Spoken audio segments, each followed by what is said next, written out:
കുഞ്ഞിച്ചോ മിനാസാൻ welcome back to another video. നമ്മൾ ഇന്ന് നോക്കാൻ പോകുന്നത് വൺ പീസിന്റെ ചാപ്റ്ററുള്ള 1177 ആണ്.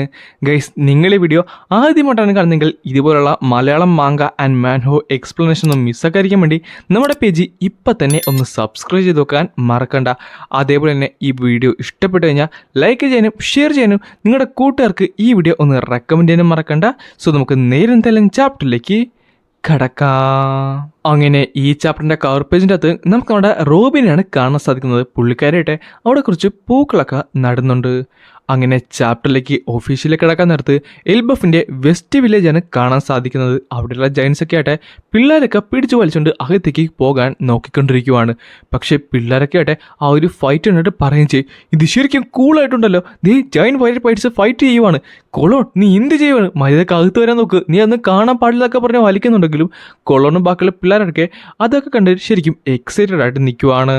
ആ സമയത്ത് ആ ഡോമി റിവേഴ്സിൽപ്പെട്ട ജയൻസ് പറയും ചെയ്യും, ചീവ്സ് മര്യാദക്ക് തിരിച്ചു വരാനായിട്ട് നോക്ക്, അൾട്ടിമേറ്റ് ഉള്ള ബോഡിയും സ്ട്രെങ്തും റീജനറേഷനും എല്ലാം കിട്ടുന്നതാണ്. ഈ ഒരു ഇൻവിൻസിബിളുള്ള സ്ട്രെങ്തിനെ ഒന്നിനും തന്നെ മറികടക്കാൻ സാധിക്കത്തില്ല. ഇത് ശരിക്കും ലിബറേഷനാണ്. താങ്കൾക്ക് അറിയാമല്ലോ ഈ പവർ എന്ന് പറഞ്ഞിട്ട് അവിടെ ഉണ്ടായിരുന്ന നമ്മുടെ ഡോറിയുടെ കയ്യിലേക്ക് ആ ഒരു ഡോമി റിവേഴ്സിൽപ്പെട്ട ഒരു ജയന്റ് ഒരു സാധനം കുത്തി അങ്ങോട്ട് ഇറക്കുകയും ചെയ്യും. നമ്മൾ ജോയിന്റ് വാരിയർ പൈററ്റ്സിന്റെ ഈ ഒരു പ്രൗഡ് ഇത്ര പെട്ടെന്ന് പോകുമെന്ന് ഞാൻ ഒരിക്കലും വിചാരിച്ചില്ല. നിന്നെ കോർത്ത് നാണക്കേട് തോന്നും പറഞ്ഞിട്ട് പെട്ടെന്ന് ഡോറിയും ബ്രോക്കിയും ഹജുർദിനും സ്റ്റാൻസനും എല്ലാവരും അവിടേക്ക് വരുന്നുണ്ട്. അതേസമയം പിന്നെ കാണിക്കുന്നത് നമ്മുടെ ചോപ്പറിന്റെ ഗ്രൂപ്പാണ്. സൺറെല്ലത്തിന്റെ ആ ഒരു ലിഫ്റ്റുമായിട്ട് അടുത്തുള്ള സ്ഥലത്ത്. അല്ല, നിങ്ങൾ എന്ത് ചെയ്യണം? എടാ, നമ്മൾ കോമ്രേഡ്സ് ആണ്, എനിക്ക് നിങ്ങൾ ഉപദ്രവിക്കാൻ പറ്റത്തില്ല. റോഡസ് പറയുന്ന കേക്ക്. അത് കൊള്ളാം, നല്ല എക്സ്ക്യൂസ് ആയിട്ടുണ്ട്. ഞങ്ങൾ ഉപദ്രവിക്കാൻ പറ്റത്തില്ലെന്നോ? കാശി, നീ ഞങ്ങളുടെ കൂടെ ചേരി. ഈ ഒരു ഇൻവിൻസിബിൾ ആയ ബോഡി നീ ഉദ്ദേശിക്കുന്ന പോലെയൊന്നുമില്ല. പിന്നെ നീ എന്താണ് പറഞ്ഞത്? ഞങ്ങളൊന്നും ചെയ്യാൻ പറ്റത്തില്ലെന്ന്. നീ ഇനി ചെയ്യാൻ നോക്കിയാലും ഞങ്ങൾക്ക് എന്തെങ്കിലും പറ്റുമെന്ന് നിനക്ക് തോന്നുന്നുണ്ടോ? ആ സമയത്ത് ഗവാൻ പറയും ചെയ്യും, കാശി നീ അവരുടെ ഇടയപ്പെട്ടാൽ നീ അവരെ പോലെ ആകുന്നതായിരിക്കും.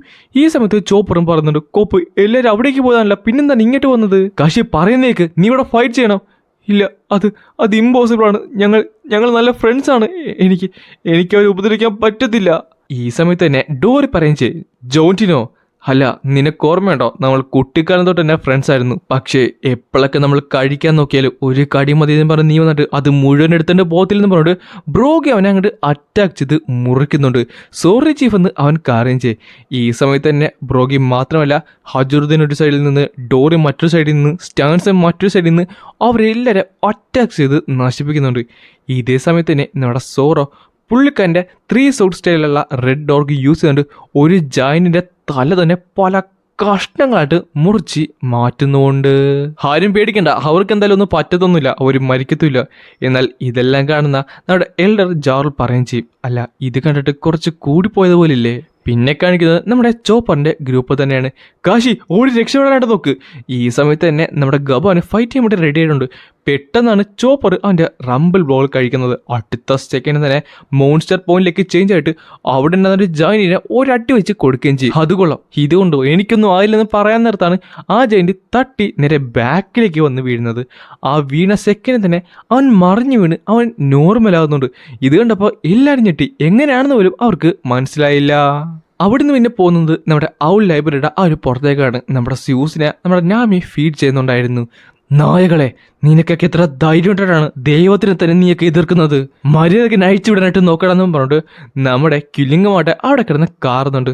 നീ ഇത്ര വലിയ പൊസിഷൻ ഉണ്ടായിട്ടും എന്നിട്ട് നാക്കിനൊട്ടും തന്നെ കുറവില്ലല്ലോ. അൽജിംബെ, ഒരു കാര്യം ചെയ്യാം, അവനൊരു പെട്ടിയിടത്ത് പൂട്ടിയിട്ടല്ലെന്ന് നമ്മുടെ ഫ്രാങ്കി ചോദിക്കുകയും ചെയ്യും.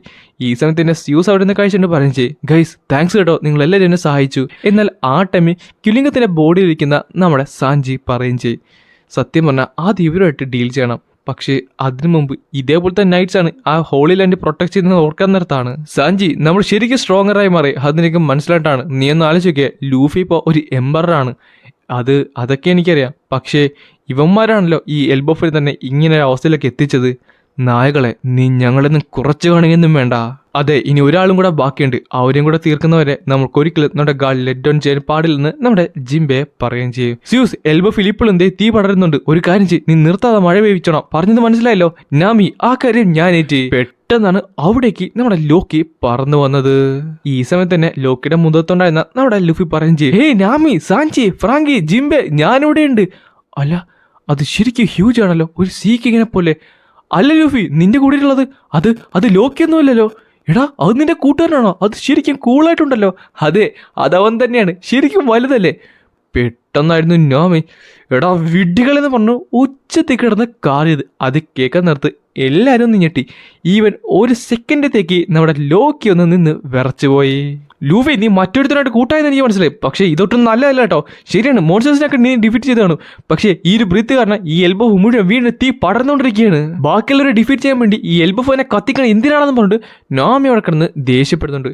ലൂഫിയായിട്ട് ആകെപ്പെട്ട് സൈലന്റ് ആയിപ്പോയി. അവൻ എന്ത് പറയണമെന്ന് അറിയാമല്ലായിരുന്നു. ആ നിഡ്ഹോഗാണ് ലൂഫിനെ ആശ്വസിപ്പിച്ചിട്ടിരുന്നത്. പെട്ടെന്നാണ് ലൂഫി പൊട്ടിത്തെറിച്ചത്.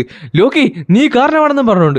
പക്ഷേ അടുത്ത സെക്കൻഡ് തന്നെ ലോക്കി ലൂഫിനെ അങ്ങോട്ട് അറ്റാക്ക് ചെയ്തിട്ട് പറയുകയും ചെയ്യും, അതിനെനിക്കെന്താടാ, നിന്റെ കൂട്ടത്തിലെടുത്തിയല്ലേ. എൽബഫിനെ ആരെങ്കിലും തകർക്കാൻ ശ്രമിച്ചാൽ ഞാൻ അവരെ എല്ലാത്തിനും കൊല്ലുന്നു പറഞ്ഞാണ് നമ്മുടെ ലൂഫിയുടെ നേരെ ഒരു മാസീവുള്ള ലൈറ്റ്നിങ് അറ്റാക്ക് ചെയ്തത്.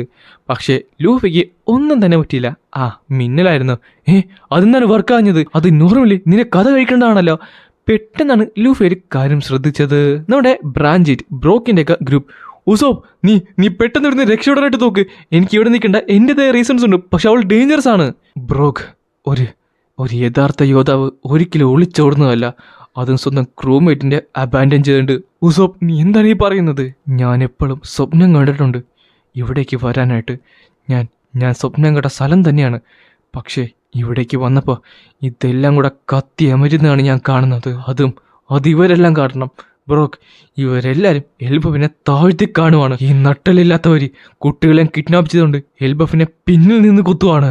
അവരവരുടെ സ്വന്തം സ്ട്രെങ്ത് യൂസ് ചെയ്യാതെ ബാക്കിയുള്ള മോൺസ്റ്റേഴ്സിനൊക്കെ വെച്ചുകൊണ്ട് ഇവിടെ ഇൻവെൻഷൻ ചെയ്തിട്ട് ഇവർ അഹങ്കരിക്കുന്നത് കണ്ടില്ലേ. ഇവിടെ പ്രൗഡായിട്ടുള്ള വാരിയേഴ്സിൻ്റെ ഒക്കെ മൈൻഡ് അവർ ഹൈജാക്ക് ചെയ്തുകൊണ്ട് പരസ്പരം തമ്മി തല്ലിക്കുന്നത്. നിനക്കൊന്നും നാണില്ലെന്ന് പറഞ്ഞുകൊണ്ട് ഉസോപ്പ് കിടന്ന് കാണുന്നിടത്താണ് പെട്ടെന്ന് ഇമോ അങ്ങോട്ട് വന്ന് ഇവനെ അറ്റാക്ക് ചെയ്ത് ദൂരത്തേക്ക് എറിയുന്നത്. ഉസോപ്പെന്ന് വിളിച്ചുകൊണ്ട് ബ്രോക്ക് എഴുന്നേക്കാൻ നേരത്ത് ബ്രോക്കിനെ നമ്മുടെ ഇമു അറ്റാക്ക് ചെയ്യുന്നുണ്ട്. എന്നാൽ അടുത്ത സെക്കൻഡ് തന്നെ ഉസോപ്പ് എഴുന്നേറ്റിട്ട് പറയുകയും ചെയ്യും, എൽബഫിലെ എല്ലാ വാരിയേഴ്സും അവരുടെ സോഡ്സും ഷീൽഡും കൊണ്ടാണ് യുദ്ധം ചെയ്യുന്നത്. നേരെ നിന്നുകൊണ്ട് നിന്നെപ്പോലുള്ള നട്ടില്ലാത്തവർക്ക് അവരുടെ നേരെ ഒന്നും ചെയ്യാൻ സാധിക്കത്തില്ല. നിനക്കൊക്കെ പറ്റുമെന്നുണ്ടെങ്കിൽ നേരെ മോജാദക്ക് ഫെയർ ആൻഡ് സ്ക്വയർ ആയിട്ട് ഫൈറ്റ് ചെയ്ത് കാണിക്കടാ, നട്ടലില്ലാത്ത നായകളെ. ആ സമയത്ത് തന്നെ ഇമു പറയും ചെയ്യും, ഒരു യഥാർത്ഥ റൂളൽ അവരുടെ കൈ ഒരിക്കലും അഴുക്കാക്കത്തില്ല. ആ ടൈമിൽ ഉസോപ്പ് ഒരു അറ്റാക്ക് ചെയ്യാൻ പോയപ്പോൾ പെട്ടെന്ന് ഇമോൻ്റെ തൊട്ട് ഫ്രണ്ടിൽ പ്രത്യക്ഷപ്പെടും. അടുത്ത സെക്കൻഡിൽ അവിടെ നിന്നുകൊണ്ട് ഒരു എക്സ്പ്ലോഷൻ സംഭവിക്കുവാണ്. പിന്നെ കാണിക്കുന്നത് ബോധമില്ലാതെ കിടക്കുന്ന ഉസോപ്പിനെ ബ്രോക്കിനെയാണ്.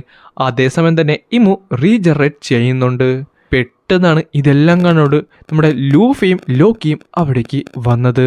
ഇവളുടെ ഭാഗത്തു നിന്നാണ് ആ ഒരു ഹാക്കി എനിക്ക് ഫെൽ ചെയ്തത്. ഉസോപ്പ്, ബ്രോക്ക് എന്നുകൊണ്ട് നമ്മുടെ ലൂഫി പെട്ടെന്ന് അവരുടെ അടുത്തേക്ക് പോവുകയും ചെയ്യും. ലോക്കി, എനിക്ക് ശരിക്കും ദേഷ്യം വരുന്നുണ്ട്. നീ അത് പറയേണ്ട കാര്യമൊന്നുമില്ല, അല്ലെങ്കിലും ഇവളെ ഞാൻ വെറുതെ വിടാൻ ആഗ്രഹിക്കുന്നുമില്ല. ആ സമയത്താണ് നമ്മുടെ ഇമു പറയുന്നത്, നിഡ്ഹോഗ്, ഒരു കാര്യം പറഞ്ഞേക്കാം, കീഴടങ്ങുന്നതാണ് നല്ലത്, അല്ലെങ്കിൽ ഈ ലോകം തന്നെ രണ്ടായിട്ട് പിളരും. അതും പറഞ്ഞുകൊണ്ടാണ് നമ്മുടെ വൺ പീസിന്റെ ചാപ്റ്ററുള്ള 1177 ഇവിടെ അവസാനിക്കുന്നത്. നെക്സ്റ്റ് വീക്ക് ബ്രേക്കില്ല. അതിനർത്ഥം ഈ വരുന്ന ചൊവ്വാഴ്ച അല്ലെങ്കിൽ ബുധനാഴ്ച ലീക്സ് വരികയും വരുന്ന വെള്ളിയാഴ്ച തന്നെ നമുക്ക് അടുത്ത ചാപ്റ്റർ കിട്ടുകയും ചെയ്യും. അതൊന്നും മിസ്സാക്കിയിരിക്കാൻ വേണ്ടി നമ്മുടെ പേജ് ഇപ്പം തന്നെ സബ്സ്ക്രൈബ് ചെയ്ത് നോക്കാൻ മറക്കണ്ട.